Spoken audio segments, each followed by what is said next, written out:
जब यूएस ने ऑफ़र किया F-35 इंडिया को, और उस वक्त it was just an offer, अभी इंडिया ने कोई वैल्यूएट नहीं किया, लेकिन इसको बहुत लोगों ने इसका एनालिसिस किया कि should India by the F-35 और Su-57, क्योंकि इंडिया का एक major part of fleet Russian है।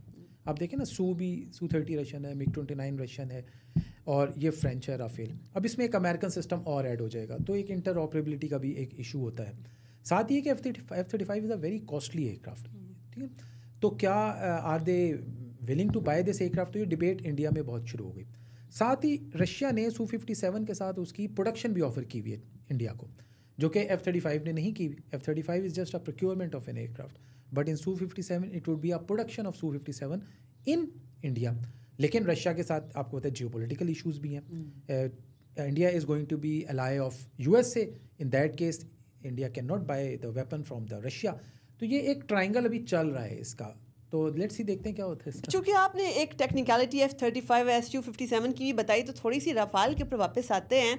एक सोर्स कोड के वाले से एक मामला पिछले दिनों चल पड़ा था, और बार बार खबरें आई थी कि इंडिया हंगामी बुनियादों के ऊपर उसका सोर्स कोड फ्रेंच इंतजामिया डसोल्ट, वो जो कंपनी एविएशन की है, उससे मांग रहा है। वो क्या बात थी कि लोगों के एक आम आदमी को समझाइए ज़रा। ये आपने वो सवाल किया जो बहुत ही अच्छा सवाल है, और मीडिया में अभी तक आया नहीं है। Probably you are the first one शायद जिसने ये सवाल किया है, और इंडियन मीडिया में अलबत्ता बहुत उछला है, लास्ट वीक से ये चल रहा है अखबारों में। सबसे पहले ये समझते हैं कि सोर्स कोड होता क्या।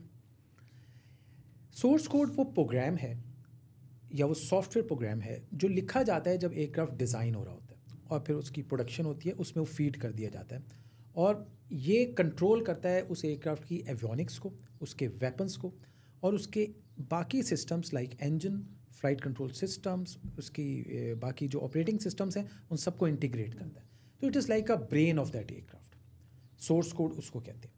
अच्छा, जब राफेल इंडिया ने ख़रीदा, तो राफेल तो ख़रीदा, लेकिन सोर्स कोड फ्रांस ने उनको नहीं दिए।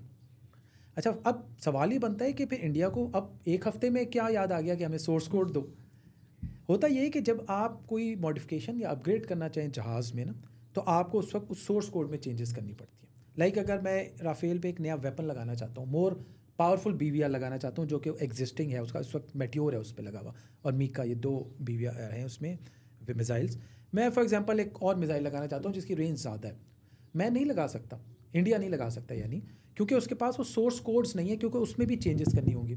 वो है फ्रांस के पास। इंडिया ने फ्रांस से मांगे सोर्स कोड्स कि हमें सोर्स कोड दो ताकि हम अपना वेपन लगा सकें।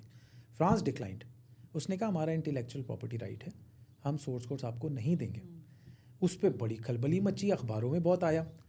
अब उसका हल क्या?